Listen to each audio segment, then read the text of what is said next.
Hello दोस्तों, आपका स्वागत है हमारे चैनल सिनेमा आउटलेट में। सुबह शाम रात दिन मांगती हूँ ये दुआ, कहीं किसी मोड़ कोई जाए तो ले आए, मेरी लाख दुआएं पाए। मैं तो पिया को राणा जी माफ करना, गलती मारे से हो।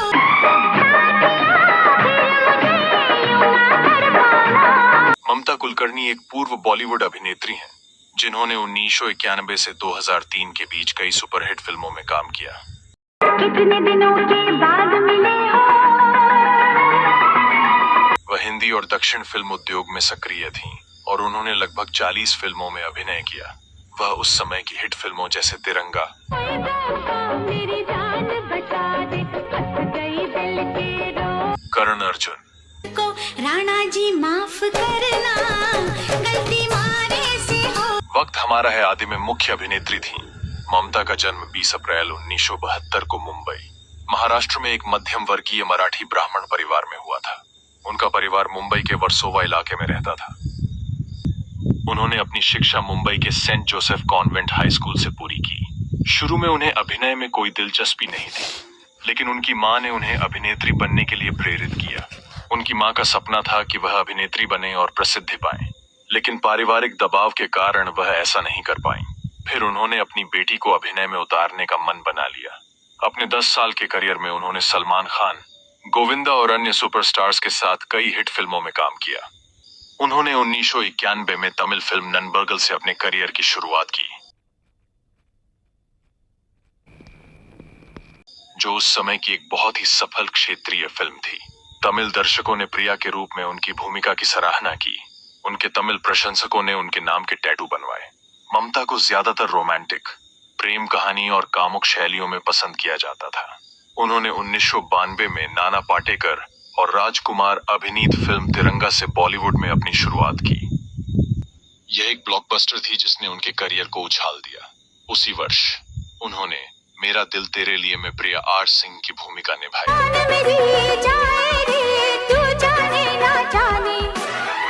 इसके बाद वह ममता ने प्रेम शिखारम, ఏముందిరా ప్రేమించడానికి వెళ్ళిపో ఇక్కడి నుంచి डोंगा पुलिस, भूकंप, महकी महकी हवा है, महकी दिल की फिजा है।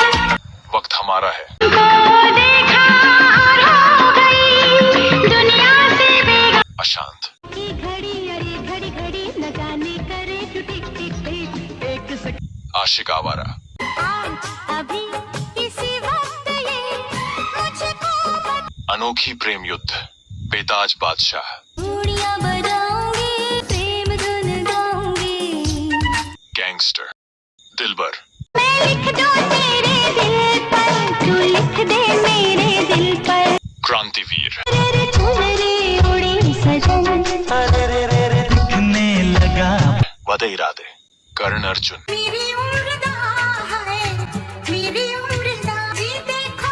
आंदोलन, कितने दिनों के बाद मिले हो। बाजी, धीरे धीरे आप मेरे दिल के मेहमान।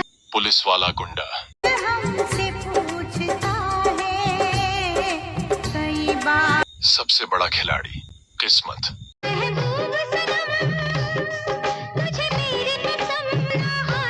शेष बोंगसुधर ऐसी कई फिल्मों में अभिनय किया। उनके करियर को लेकर विवाद फिल्म चाइना गेट से शुरू हुआ, जिसके निर्देशक राजकुमार संतोषी थे। दोनों के बीच संबंध तब खराब हो गए जब राजकुमार ने उन्हें फिल्म से मुख्य भूमिका के तौर पर निकाल दिया। ऐसा कहा जाता है कि जब उन्हें निकाला तो उन्हें अंडरवर्ल्ड डॉन छोटा राजन से उन्हें अपनी फिल्म में लेने की धमकियां मिली। अब राजकुमार को उन्हें उस फिल्म में लेना पड़ा। जब फिल्म रिलीज हुई तो बॉक्स ऑफिस पर अच्छा प्रदर्शन नहीं कर पाई। फिर भी फिल्म छम्मा छम्मा में उर्मिला मातोंडकर का फीचर गाना बहुत लोकप्रिय हुआ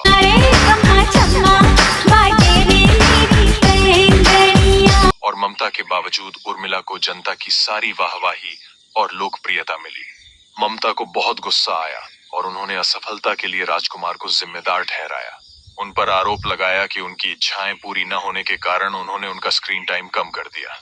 राजकुमार ने खुद को इन सभी विवादों से अलग कर लिया और यह घटना ममता पर भारी पड़ गई। उसके बाद उन्हें कोई बड़ा प्रोजेक्ट नहीं मिला क्योंकि दूसरे निर्देशक भी ममता से सावधान हो गए थे। बाद में उन्होंने बंगाली और मलयालम में कुछ क्षेत्रीय फिल्में की और उनकी आखिरी हिंदी फिल्म कभी हम कभी तुम थी। यह घटना उनके सफर के अंत का असली कारण थी। 90 के दशक के आखिर में कई भारतीय अभिनेत्रियां जिन्हें फिल्मों के ऑफर नहीं मिल रहे थे, उन्होंने दुबई में डांस परफॉर्मेंस करना शुरू कर दिया, जिसके लिए उन्हें बहुत अच्छा भुगतान किया जाता था, क्योंकि उस समय बॉलीवुड की हस्तियां हिट थीं। ममता के साथ भी ऐसा ही हुआ, जिन्होंने दुबई में कई डांस नाइट्स भी की।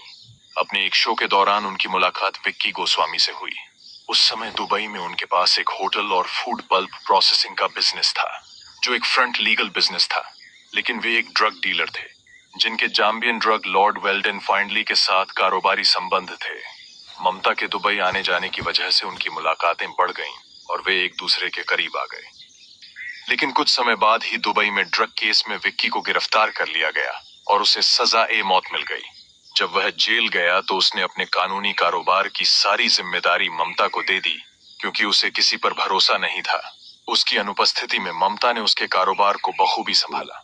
दुबई में अमीर लोगों के लिए शो करने की वजह से उनके अच्छे संबंध थे, इसलिए उन्होंने बहुत मेहनत की और विक्की को जेल से बाहर निकालने में कोई कसर नहीं छोड़ी। उन अमीर लोगों की मदद से सबसे पहले उन्होंने मौत की सजा को रद्द करवाया और फिर कैदियों को मिलने वाली कई छुट्टियों का लाभ विक्की को दिलवाया। आखिरकार उनके प्रयासों की वजह से विक्की को अच्छे व्यवहार के आधार पर सिर्फ 8 साल में जेल से रिहा कर दिया गया। जब विक्की के साथ ये सब हो रहा था, ममता ने अपनी मां को खो दिया था। अब वो अकेली थी और दुबई में विक्की भी अकेला था। फिर उसने फिल्म इंडस्ट्री छोड़ने का फैसला किया और विक्की के साथ रहने के लिए दुबई चली गई। कुछ रिपोर्ट्स के मुताबिक ममता ने 2013 में विक्की से शादी की थी, लेकिन जब भी उनसे शादी के बारे में पूछा गया तो उन्होंने हर बार इस बात को मानने से इनकार कर दिया। उन्होंने हमेशा यही कहा कि विक्की के साथ उनके अच्छे रिश्ते हैं। ममता की टॉपलेस तस्वीर 1993 में स्टारडस्ट मैगजीन में छपी थी। इस बोल्डनेस के लिए लोगों ने उनकी आलोचना की थी। कोई भी इससे सहमत नहीं था। उनके खिलाफ मुकदमा दायर किया गया और उन पर 15,000 रुपए का जुर्माना लगाया गया। इस विवाद के हुआ बुर्का विवाद। जब वह बुर्का पहनकर कोर्ट की सुनवाई में पहुंची तो मुस्लिम समुदाय के लोग उसके खिलाफ खड़े हो गए। उनके अनुसार उसने बुर्का पहनकर अपने पहनावे का दुरुपयोग किया और उसका अपमान किया, जिससे उनकी धार्मिक भावनाएं आहत हुईं। इस कृत्य के लिए उसे कई मुस्लिम संगठनों से जान से मारने की धमकियां मिली। ममता ने रांची में बिहार के एक पूर्व विधायक की पार्टी में डांस परफॉर्मेंस दी थी, जिसके बारे में कहा जाता है कि वह बिहार के चारा घोटाले में शामिल है। यह मामला इसलिए विवादित हो गया क्योंकि दावा किया गया कि उनके परफॉर्मेंस पर 1.25 करोड़ रुपए खर्च किए गए और यह पूरी रकम चारा घोटाले से जुड़ी थी। कुछ लोगों ने दावा किया कि ममता इस घोटाले में शामिल थीं, लेकिन यह साबित नहीं हुआ। इसके बाद 12 अप्रैल 2016 को खबर आई कि मुंबई क्राइम ब्रांच ने उनके और विक्की गोस्वामी के खिलाफ ठाणे मुंबई में सक्रिय 2000 करोड़ रुपए के ड्रग रैकेट में शामिल होने का मामला दर्ज किया और उन्हें NDPS एक्ट के तहत घोषित अपराधी घोषित कर दिया। उस समय वह केन्या के मोम्बासा में रह रही थी। कोर्ट ने उसके बैंक खाते और मुंबई के बैंकों में 3 FD को फ्रीज करने का आदेश दिया। पुलिस ने मुंबई में उसके 2 फ्लैट भी सील कर दिए। ऐसा कहा जाता है कि उसने विक्की के साथ केन्या में इस्लाम धर्म अपना लिया था। ऐसा उसने अपनी सजा में छूट पाने के लिए किया था, क्योंकि उसे 2013 में ड्रग मामले में केन्या में भी हिरासत में लिया गया था। बाद में एक इंटरव्यू में उसने इस्लाम धर्म अपनाने की बात से इनकार किया, जिसमें उन्होंने अपने अतीत, अपनी जिंदगी और सिनेमा के बारे में खुलकर बात की और ड्रग केस समेत अपने से जुड़े विवादों के बारे में भी बताया। उन्होंने सभी अफवाहों और धारणाओं को तोड़ते हुए अपनी बात रखी।